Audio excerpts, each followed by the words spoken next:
Ahoy! Lancelot is out on the PTR, and I can't remember the last time I've been this excited for a god.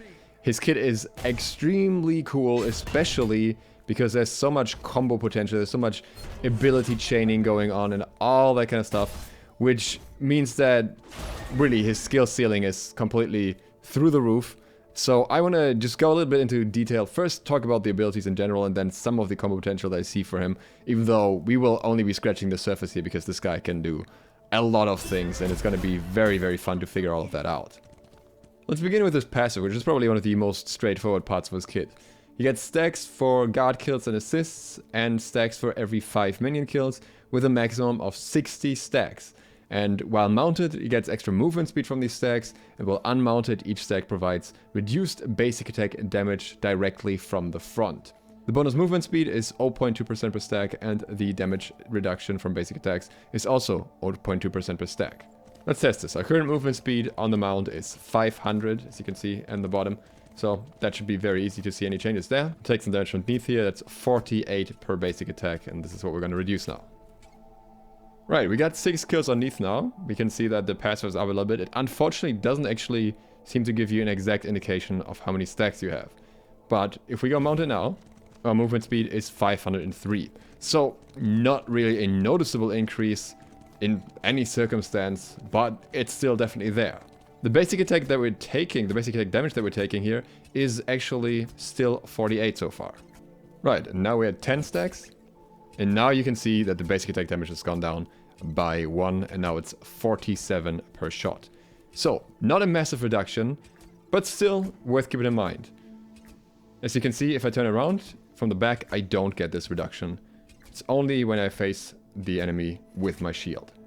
And as we know in SMITE, the side angles can be somewhat inconsistent, especially being hit and knocked up on the side by Suku, something that happens more frequently than we would think. But it seems like the side angles here are surprisingly tolerant. You basically have to be like almost turned away completely from the enemy in order to take the back hit damage. So yeah, so you see it's a little bit of a different angle on both sides, but your front area in general is relatively protected. As long as you're generally facing the enemy carry, you won't get hit without reduction. Keep in mind that even getting 10 stacks is farming 50 minions or 10 kills, so usually you won't see this bar all the way up. That brings us to his first ability, which is Piercing Thrust. This ability has 2 parts. You can see the thicker part at the back here, and then the pointy end. And the pointy end is actually just a damage area. So you will stop at the end of the girthy length, as you can see right here. But the damage travels further. So you want to make sure that you get in range of the enemy. But if you're at the very edge of it, so as far as your attack can reach the enemy, and you dash, you will still connect follow-up basic attacks afterwards. So you want to make sure that your positioning is correct here in order to get maximum benefits out of them. But it's not really bad to overshoot either because the damage will still apply. Now what you may have noticed is that you get a reset on this ability if you hit an enemy. If you don't hit an enemy, it doesn't happen. This is similar to, say, Achilles primarily, but generally the ability works more similar to Nemesis Dash, where it is just this forward dash and you can't really control the direction. But what you can do is you can hold the second dash. So you'll see here, if I dash, and I'll show this passive, I have 2 seconds here, and then it runs out and the ability resets completely. This can be chained with other things, and this is very, very important in terms of how we want to use this. If I use this with quick cast, the target shows up, and if I left click, I dash again. So what you want to do is you want to put this on instant casting, and only instant casting, because it's the only way this doesn't happen. What happens when you put the ability on instant casting is obviously you lose the target, so you have to get used to the range yourself, but you can use basic attacks immediately. You don't need to cancel out of the second dash first, and you can use the second dash whenever you feel like it, which in my opinion feels a lot better than having to right-click cancel first. The damaging range here is 40 units, while the dash range is a little bit over 20, maybe like 25 units. If you time things right, you can actually use quite a fair bit between the 2 dashes. So I could, for example, dash, basic attack, use the 2, and then use another dash. Or, even better, I could use the dash, I could go on the mount, I could root an enemy, hit them, and then dash again. So there's a lot of burst potential, a lot of combo potential, a lot of basic attack weaving that you can do before you have to do the second dash. This, of course, takes a lot of practice to actually pull off. Lancelot's scaling numbers are currently a bit inconsistent between the patch notes and the PTS, but what we can see here is that piercing thrust in any case scales 65% with your power, and that is true for both dashes, so you actually have 130% scaling on this ability. So if you hit both of them, that is quite a lot of burst. His second ability is Skilled Strikes, and this has two components. First, there's a short shield bash that just knocks enemies away. After that, you can navigate around and retarget the ability however you like, so you can actively aim in the other direction as well. And this second hit has two different parts. It has this smaller front area and then a wider back area, which actually deals 15% extra damage. It's not that easy to confirm enemies being hit in that area, unless they're basically perfectly stationary and flying exactly where you want them to in order to hit that extra damage. Both parts of the ability deal damage. The second part by itself deals 258, but as you can see here, it's 297 if you hit them with the back area, so that's the 15% bonus damage, and the first part also deals separate damage. So it's more important to actually confirm the first and the second hit than it is to confirm the hit in the back area. That's a bonus on top, but I'd rather make sure that you hit them with both parts of the ability than trying to aim for that back area and take that more as a bit of a bonus effect that may or may not happen. This ability also has crazy high scaling. Here we have 40% scaling for the shield hit and then 80% for the lance damage. In the patch notes it's 45% and 90%. I think this lower scaling is actually more likely. If you look at the combat log here, the first part deals the expected 210 damage in either case. And the second part, if you don't get the bonus damage here, deals the 350 damage that we would expect. So I'm thinking that these numbers are actually correct. Now his third ability is his mount. This is its own separate ability moveset where you get 3 new abilities, even though one of them can hardly be called an ability. What you may notice is that I can't stop. I can slow down by pressing S, but I can't fully stop. And this is intended, so this is basically similar to Hachiman or Guan Yu. But there are a few different means of moving around.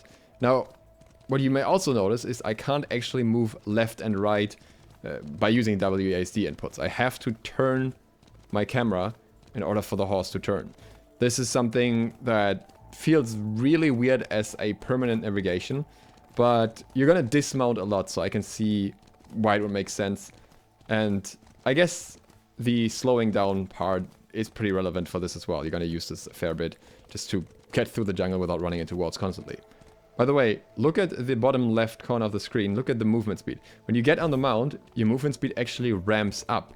You're not instantly faster, but you're slowly speeding up on the horse. It actually used to show me as well when I turned my camera that my movement speed would slow down, but for some reason that is not happening at the moment anymore.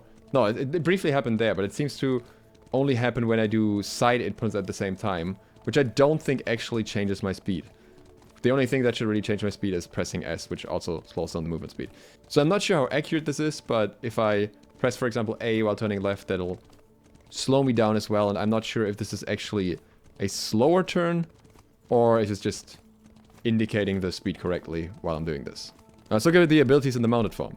We're going to start with the third one, which is on the same button as the mount, which is Quick Turn. It does exactly that, it turns you quickly. This doesn't really have all too much to it. This is basically a main tool to juke, because if you're trying to turn quickly without using this ability, it's gonna take you quite a while. This has a mana cost tied to it as well, so you can't just spam this. This is still 30 mana. So yeah, you can use it effectively to juke, and it's really the only way to juke on the horse, but it's gonna be pricey. What's interesting about this ability is that your horse will turn depending on where your camera is angled. So if you have your camera angled so you want to turn left, the horse will turn to the left. Angle your camera to the right, then it turns to the right. Don't know if this really makes a difference because it's 180 anyways, but it's worth noting. You can't spam this either. This has a 4 seconds cooldown. We'll talk about cooldowns a little bit later. The next ability, the first ability, is Shining Gallop. This is very, very similar to a Willish's first ability, so may look somewhat familiar. You get this spectral horse. What this horse does is it deals damage, passes through enemies, and it slows. It has 70% scaling, 280 base damage, and a 30% slow for 2 seconds. So it's not terrible, but it's also not exactly the best slow in the game. This ability doesn't have a cooldown because you can only use it after getting onto your mount, which has a cooldown in itself. So you kind of are tied to using it through your 3 or your ultimate. As you may have noticed there, the ability also goes through walls, so that's pretty nice. His second ability in this form is Crashing Dive, which might honestly be one of my favorite parts of its kit. This is a leap and also a root. But it doesn't go through walls, as you just saw there, sadly. What this leap does is it initially roots enemies for 0.5 seconds while you're dismounting, so really just for the time that you're leaping, and then you land down and deal damage. 310 damage with 90% scaling. What I really like about this ability is that you can actually slightly navigate while jumping off. So as you can see, I can actually root this Odin, but jump over to the other Odin if I want to, and if I can time it right. But of course, that's not necessarily something you'll use often because you want to confirm the damage on the rooted target. And the first part of the ability, this jump part, only roots, it doesn't deal damage. So all the damage is in the jump down afterwards. Like Shining Gallop, Crashing Dive also doesn't have a cooldown. Using this on a moving target, you can see that the root pretty much perfectly matches with your jump damage. So there's basically no time for the enemy to get out. So actually it's a surprisingly large area, so if you jump into a crowd, you can actually damage quite a few enemies in a team fight. This is somewhat true for his other abilities as well. Like being in his general vicinity, he can deal quite a fair bit of AoE damage for a single target assassin, even though he's most certainly built for bursting down one target primarily. His ultimate is the Grand Joust, which also mounts him, makes him CC immune, and creates this jousting area. You dash through your enemies, you deal damage to them, and everyone in this area, no matter if you hit them or not, just as long as they're in the jousting area, also gets crippled. This means it's also a massive CC area, and as you can see, you can kind of navigate around. You don't have to run all the way to the end, you can turn around, you can use this as an escape, you can use this to chase someone down, even if they turn off into the jungle or something. So this has a fair bit of flexibility in itself. Much like his other abilities, this also comes with very high scaling. We're talking about a total of 500 base damage and 120% scaling, and this can hit multiple enemies. While you do have to aim to hit enemies, the hitbox is honestly pretty tolerant. As you can see there, I kind of dashed way past Odin, and it still hit him. Now, one thing we haven't looked at are the cooldowns, which are by default pretty high. Piercing Thrust has 12 seconds, Skilled Strikes 14 seconds, Mount Up also 14 seconds, Grand Joust, typical for an ultimate, 90 seconds. The additional abilities while mounted form, again, don't have a cooldown except Quick Turn, which is on a 4-second cooldown. What we haven't talked about yet is Lancelot Health Shield. When he goes on his mount, he gets a health shield that is only active while mounted and immediately disappears once you cancel that ability. This is because he can get knocked off his horse when he takes damage beyond that shield. So you'll have to break through the shield to actually dismount him, which can take longer or shorter depending on how much shield he has stacked. Let's hit this Nithya and then see if she can dismount us. It'll just pop and the horse is gone, and now I actually get cooldown on the ability, so I would want to cancel that before the damage comes in. So for example, if a Poseidon Kraken is about to hit you and you're on the horse, then you're better off cancelling the horse just so you don't lose the effect, or better yet, you use your second ability just to dodge the Kraken altogether. One thing that's worth noting when it comes to Piercing Thrust is that this also resets on mobs, so you're not reliant on hitting some guards with it, players with it, but you can just use this on buff camps, which means this actually makes for a pretty decent jungle clearing tool compared to Achilles Dash. That said, this and Skill Strikes are pretty similar in overall damage output, and I would imagine that when fighting players at least, the damage from Skill Strikes will be easier to confirm than 2 hits of Piercing Thrust, because you're going to use Piercing Thrust as a mobility tool as well. So the decision of which ability you're going to level first is actually not going to be that easy. On level 1 specifically, I would actually suggest leveling Skill Strikes because the damage will be just a little bit higher there. If you're playing to lane with Lancelot, you might actually be best off leveling the mount first, because you can hit the whole wave like this. And you can also hit the whole wave with your first abilities So while they share a cooldown, you still have two different tools that you can choose from for clearing the wave depending on how safe it is. Let's get just a basic idea of his combos. Obviously, the most straightforward thing would be anything combining the 1 and 2. So for example, a dash, basic attack, knocking them back and then dashing again and dealing more damage. This is something that would be your bread and butter damage going into pretty much any situation. Trying to weaving in basic attacks in order to get Hydra's procs. Most of the time, that's probably what you will do, just because it makes it much easier to follow up on enemies and chase them and stick to them. It's going to be very difficult for them to actually get away. An example of a more complex combo would be using the 1 into the 3 into the 2 into the 1 again, and then using your other 2. This is obviously something that you have to do very, very quickly, and as you can see, this takes quite a fair bit of mana as well, but if you can pull that combo off, it's a ridiculous amount of damage. I just want to demonstrate the damage of that combo without any basic attacks. No basic attack, chaining, weaving at all. Literally just the abilities, just to show you how much potential this really has. See, this is his health after just using that without even using my ultimate and without using any basic attacks at all. So you can definitely tell. This is something that would put a lot of pain on enemy in the right situation. It also leaves you with your escape still open in form of the ultimate, but it's a bit of a, well, all-in move, and I think that's how he generally plays. If we do the same thing with attack cancels, it looks more like this. He's dead before I can even use my second ability again, just between the 1 and the 3. Now keep in mind I have 4 damaging items, this Ra doesn't have any items, but I think this is something that is very much achievable in most games. 4 damaging items is not exactly the end of the game. Normally I don't really do this one-shot type of stuff, but I just wanted to show you how much damage you can get out of the ultimate as well. This is just with 6 damage items, no other effects or anything like that. It's pretty crazy in my opinion, because the range of this is pretty far, and if you use this in a team fight, there's basically no way to stop you unless there's an enemy with a wall. And if you get to the back line and you reach the squishies and you can hit multiple with this, that is absolutely devastating, and you still have your full kit available afterwards. Going back to a less memey build, let's see what we can do with the ultimate comboing into the 2 and then into the other 2 in terms of damage. I would say that is also plenty. And again, we still have the 1 open here, so we keep an escape of some form. And we technically didn't even use the 3. Though it does seem to go on cooldown if you use an ability after the ultimate. This is actually very interesting, because this means that you really want to use the mounted form before you use the ult, since otherwise it'll be going on cooldown anyways. If I use an ability like this, and then I go into the ult, just run into a wall, I will be able to use the ability again, and the cooldown of my 3 is actually the same as before. Whereas if I use the ultimate, the cooldown of the 3 will not be available. I will not be able to use it, because for some reason it counts as using the 3. I'm not sure if this is intended. I'm actually going to report this to Hyras and ask them about it, but it might be worth noting. Something else that I want you to keep in mind is that effects like Crusher or Heartseeker are extremely easy to proc with him. On the first dash, you get your procs, but then on the second dash, you get your procs again. You get another proc on your second ability, and you can actually split the procs here too. You have 2 instances of damage, and then when you leap, here you get another proc once again, and of course on the ultimate you get a proc as well.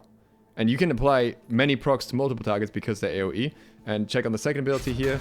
If we turn around, we also get procs on both targets. So very, very good guard for any type of these items that have on-hit effects, along with being a very good guard for anything that involves attack cancelling.